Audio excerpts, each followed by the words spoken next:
Hello, and in focus today is looking at the tactics and the differences between the Ukrainian military tactics and the Russian military tactics. Now, I want to pose three questions that when I'm looking at getting answered from this conversation. One, what are these tactics that the Ukrainian military is using? Number two, are their tactics working? And number three, is where did Ukraine learn and implement these tactics? Okay, so let's get a backdrop on Ukraine, for people who don't know, the history of the post-United States coup. 2014, the United States led a coup in conjunction with the George Soros color revolution.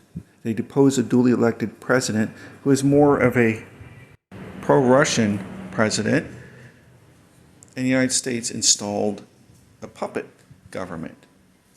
Now, immediately following this, the LPR and the DPR, they call it the Donbass area, in conjunction with the Crimea, these are both heavily pro-Russian and Russian-speaking people. They immediately declared, their region separatist, and they held referendums. Crimea decided they wanted to be part of Russia, and Russia annexed Crimea. Okay, now this was a movement that was taking over eastern Ukraine. It wasn't just these areas. This is happening in all the main cities in eastern Ukraine, and in a lot of these regions, they were going to hold referendums and things. Mariupol, Kherson region, so on. And the pro-Western Ukrainian government had a big problem, because they're going to end up with an east and west, Ukraine, like a North and South Korea. So they were going to do something about it. Okay. Now keep in mind, up to this point, the military of Ukraine is very similar to the Russian military. Their tactics, it's based on decades and decades of military training. Most people probably know already. It's very artillery, heavy type of approach. It's more defense doctrine. Their aviation and a lot of ground support is incorporated into the strategy. They use overwhelming force in an offensive maneuver.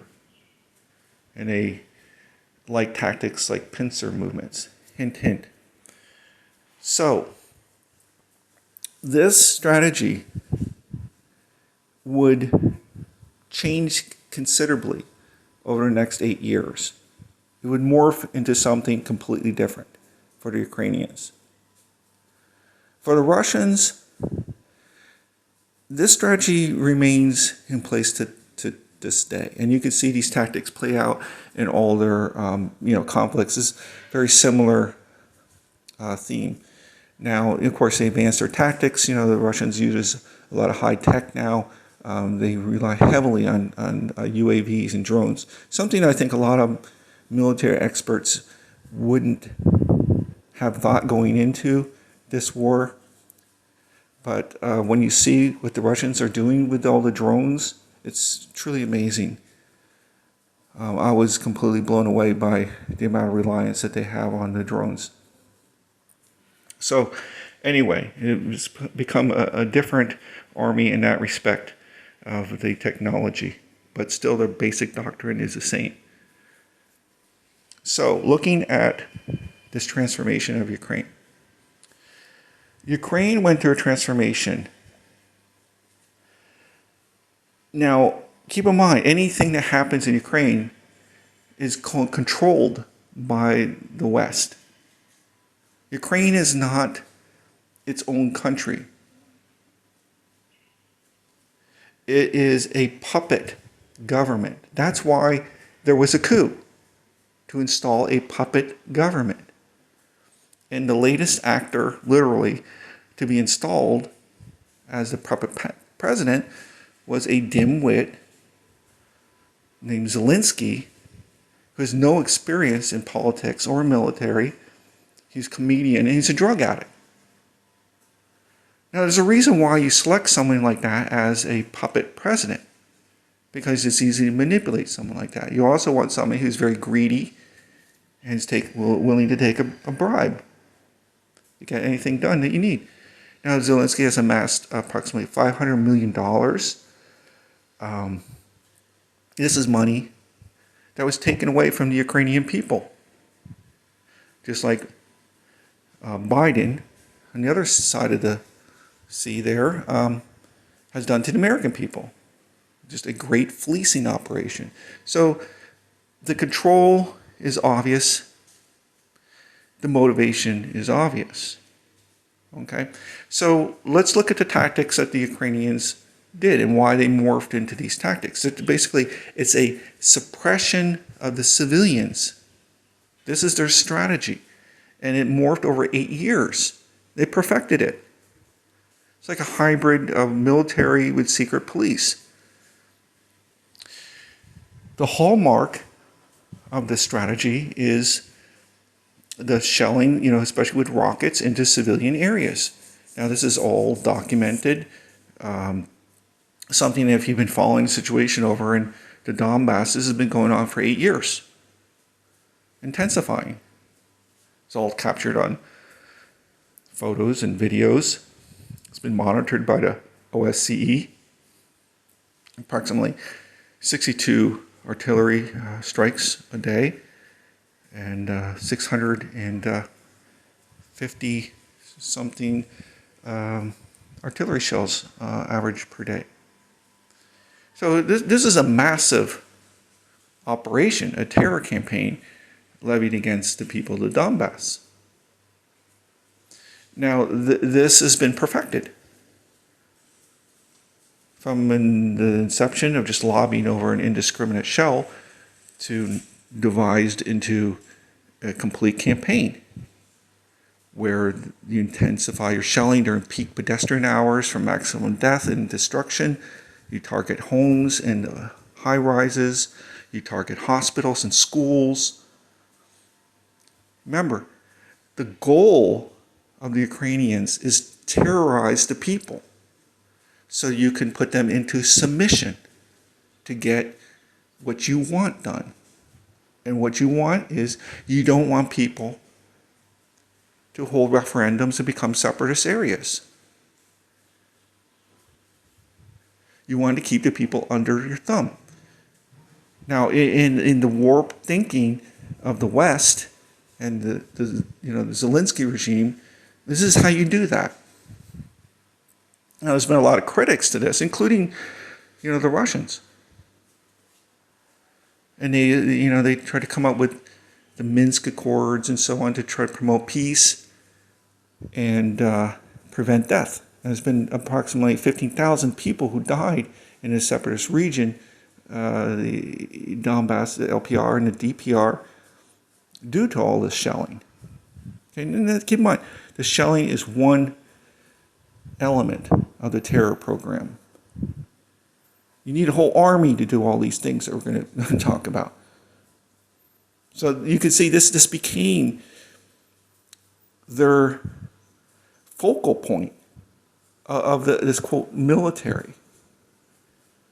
Now keep in mind, right up to the very end, as these positions are being overrun to this day, their last shell or rocket that they're firing is going over into the Donbass, into the DPR, to kill civilians. It's the same thing as during World War II. The Germans are getting overrun in France and Belgium. Well, their last rockets that they were firing into London, their positions are being overrun. Okay, so it's a similar thinking with people who are behind these terror campaigns. It's a very vindictive type of approach. Psychopath behavior. that even as you are being overrun, it's more important to kill the 5-year-old child with a rocket than anything else. Because in the terror thinking, the terror campaign, it's all about that. The military objectives start becoming very, blurred. The battlefield objectives. And this is very frustrating to the Ukrainian troops because a lot of them are just throwing down their weapons because they see what's happening. They see what the atrocities that are being committed, and they don't want any part of it, especially the conscripts. And that's why the Ukrainian government has a wall of Azov battalion troops behind the Ukrainian front lines. Ukrainian conscripts are warned that if they flee or surrender, they're going to get executed.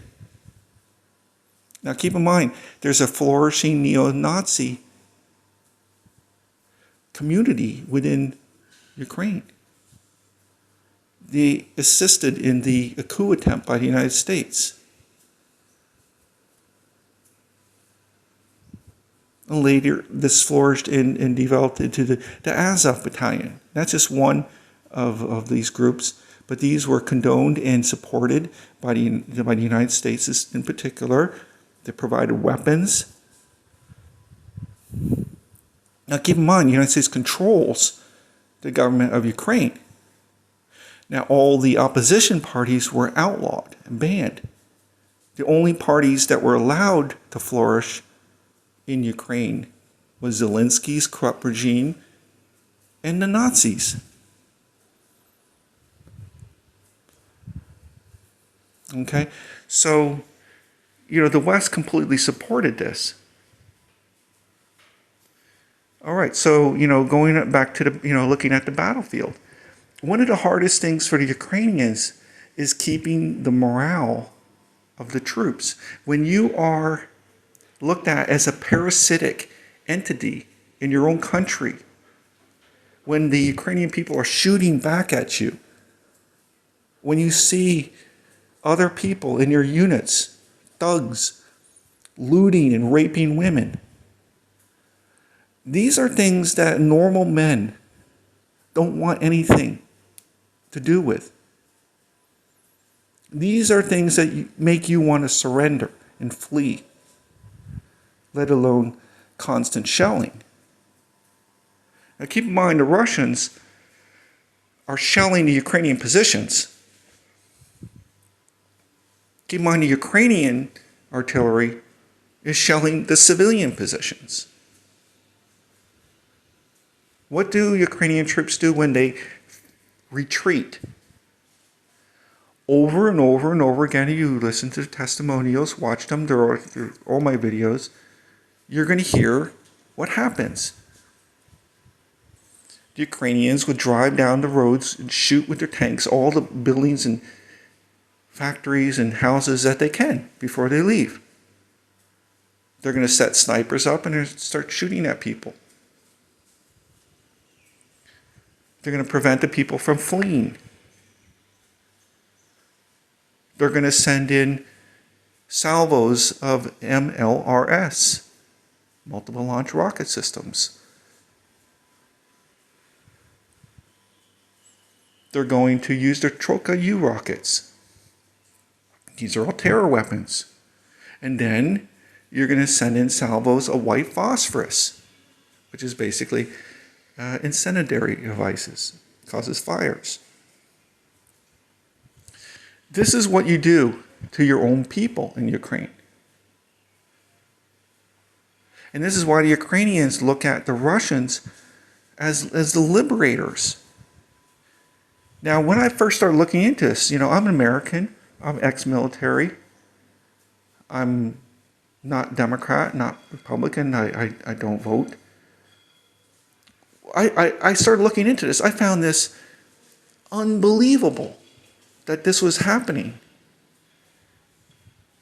And I started listening to more and more testimonies. Like, my God, this is true. This is really happening. This is sick. People need to know what's happening over there. That was my reaction. I'm telling you. That's why I don't hold back on any of this stuff. People need to know what's really happening. So do these terror tactics work? Well, what do you think? I mean, do you think that Azov Battalion going around demanding sex from women, pointing machine guns in their faces, knocking groceries down from old ladies' hands, sniping at people on the street, looting stores, looting houses,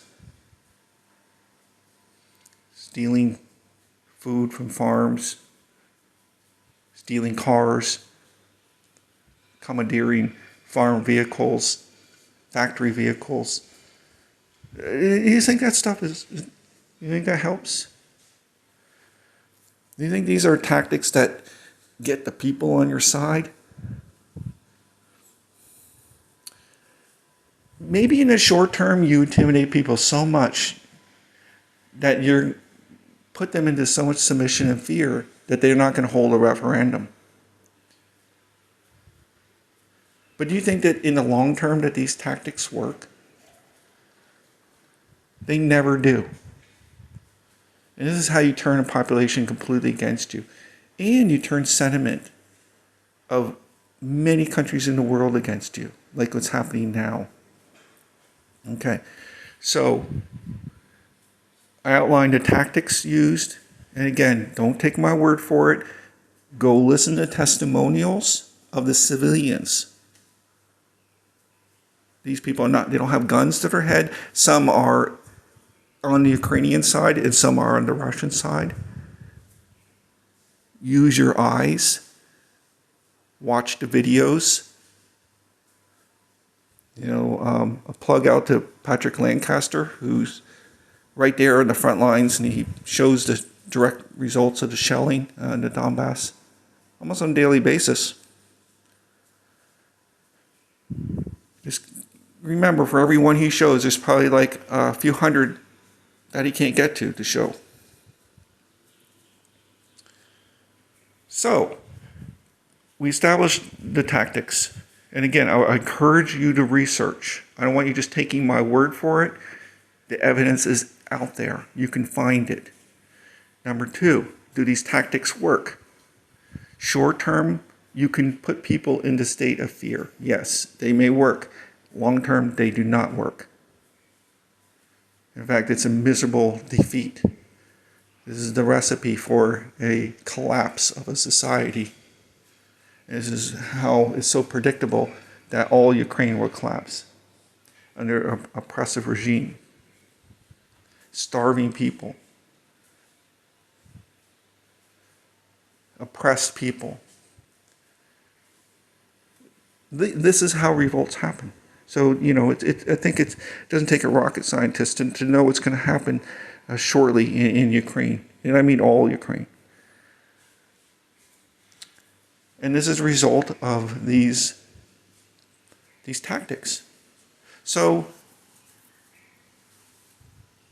and what I'm getting at too with all these tactics is, if you focus your whole army on doing these horrendous activities day in and day out for 8 years, do you think you're going to be good on the battlefield when you're firing all your rockets, when they're all aimed at civilian high-rises every day? Do you think your soldiers know what they're going to do on the battlefield when their only skill set is bullying civilians, raping women? I mean, do you think they know how to fight man to man? No. And this is what you're seeing on the battlefield. You don't take my word for it. Just even now, Washington Post and the New York Times had just come out with huge contradictory articles to their Ukraine winning. Now they admit, it's a huge failure. Of course, they had to wait until after the massive aid package got passed into fleecing the U.S. taxpayers first before they would release these because it's all about the money. But this is where all these armchair colonels and generals out there who are on mainstream media every day claiming how Ukraine was winning and they had the manpower and the weapons to do it. But to people like myself, it's so obvious. When you have a military all centered around terrorizing civilians, and then one day they're expected to fight on a battlefield man to man, of course they're going to lose, and it's going to be horrific. You don't have to take my word for it. Just look at what's happening. They're fleeing, they're dropping their weapons and literally commandeering vehicles and compact cars, just trying to get the hell away from the Russians. I mean, it's literally collapsing. The Russians are taking settlement city after city almost daily. It's just an utter, complete collapse. Now, how would, if you stood back and looked at all the numbers and everything, and you said, well, that's the largest standing army in Europe. Surely to put up a good fight against the Russians. Well, it's because it's not that type of army. We were telling you that all along. I was telling you that the Ukrainian army was going to collapse weeks ago, when everyone thought that was just insane and just crazy talk. Conspiracy theory talk. This is so obvious, it's so obvious. So, the tactics don't work. And in fact, one thing that the Ukrainians never expected to meet the Russians on the battlefield. And this is one of the great miscalculations of the Zelensky regime and the Americans, because again, the Ukrainians are not controlling anything over there.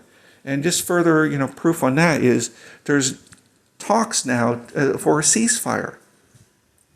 All the big NATO players are there. Of course, the United States doesn't want that. So you know where the talks are going to go, because the United States has not made any negotiation attempts in the last over a month.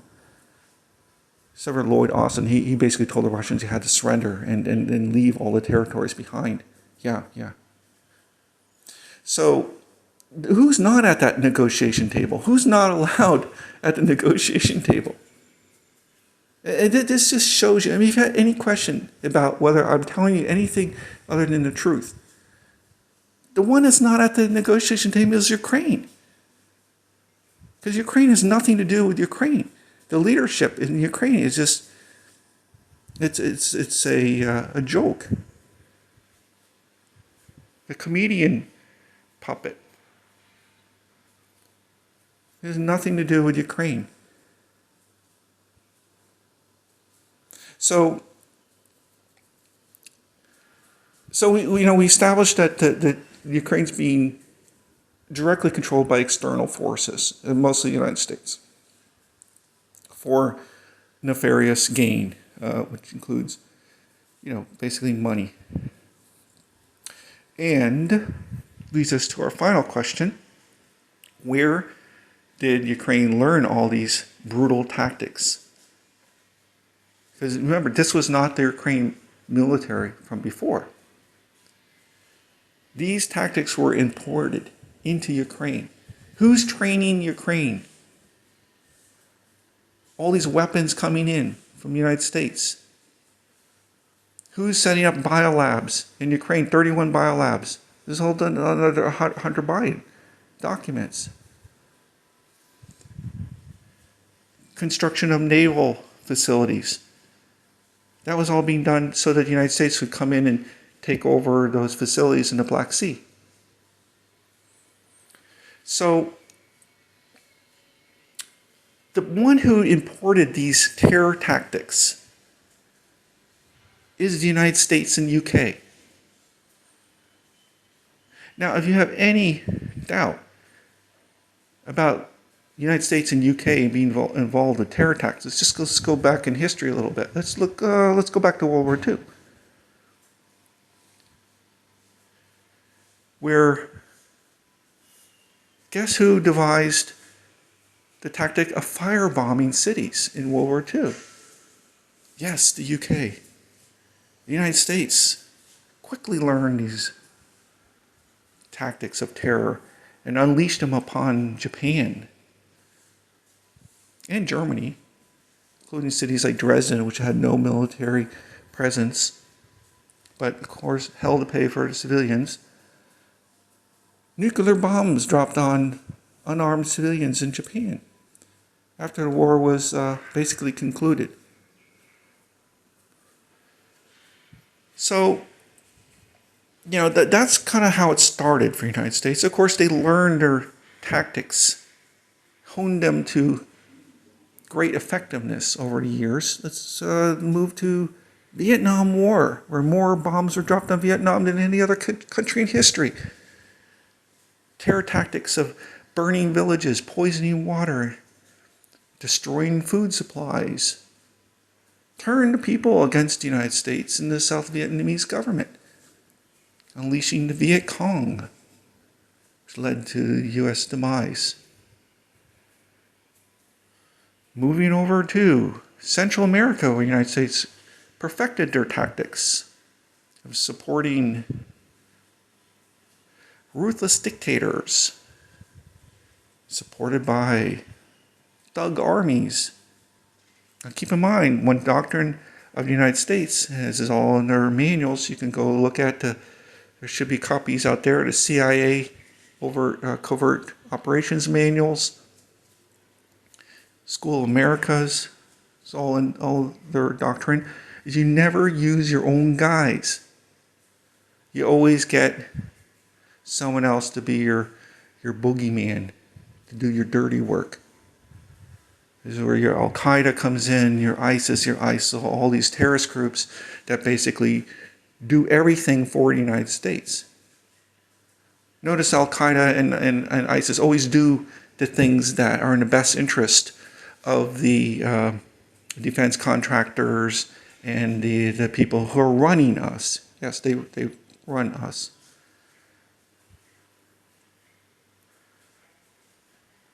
So, they get all their objectives when they use these boogeymen.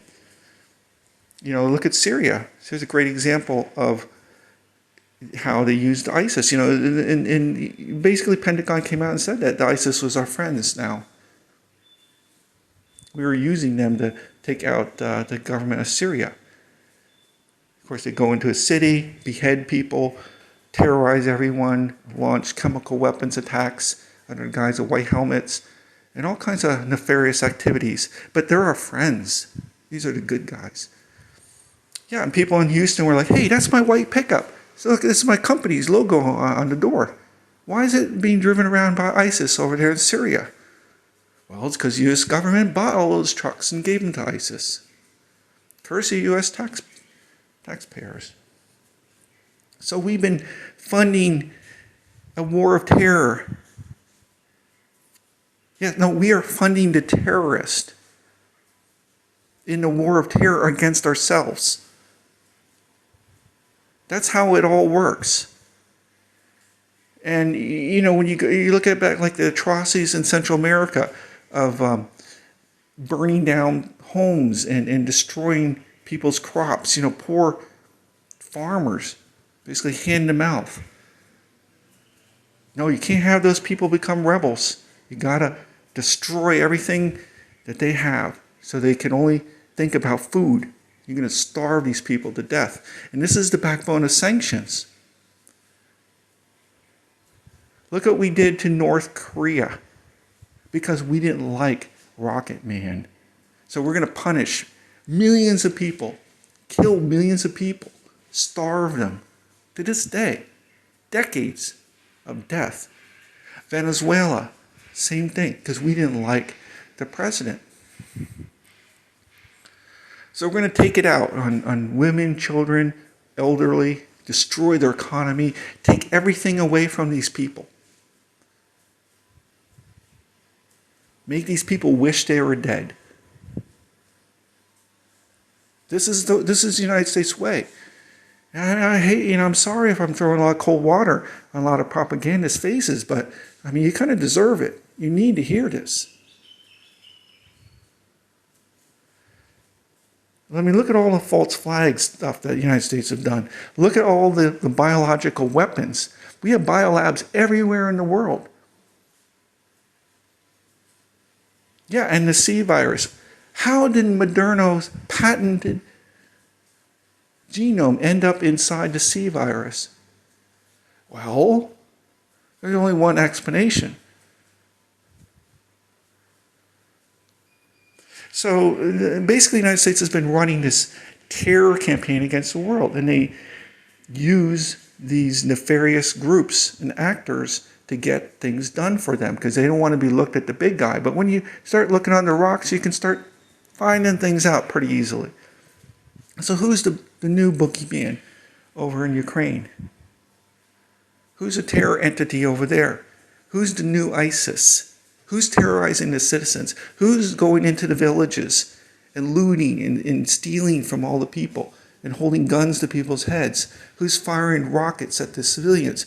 Who's going around driving down the roads and blowing up houses and factories with their tanks?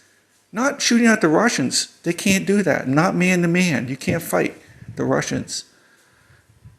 But you can definitely fight old ladies and children. You see the cowardness? You see how it works? But, like I mentioned, the short term and the long term. Now you're seeing the long term ramifications. You've got the civilian population turning against the Ukrainian military. They're firing at the Ukrainian military, especially on settlements where they have access to some guns. There's volunteers joining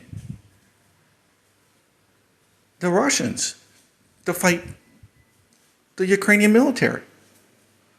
You see how it all comes back on you? You know, you treat people bad, and it comes back and it bites you in the ass. And this is what's happening to the United States. All these countries in the world, they know what's going on. You know, people think that everyone should be bowing down, you know, and doing whatever the United States says. People are like, they're like, we're done with that. Look at India, China. Pakistan said no. Well, look what the United States did to Pakistan. Because there's a major rebellion going on. I don't know if you know what's going on over there, but the United States ousted their duly elected president, Imran Khan. And according to him, they have all the evidence they need to prove that the United States CIA was behind the coup attempt. United States intelligence agencies have a very cozy relationship with the military of Pakistan. So, you know, this is what happens when you don't go along with the bully. Now, the consequence for the bully is everyone in the world starts figuring out that they don't want to be near the bully. You know, and what's happening now is that the bully comes into the schoolyard and all the kids just sort of, you know, they just start walking over to the other side, you know. So now you got just a couple of lapdogs around the bully.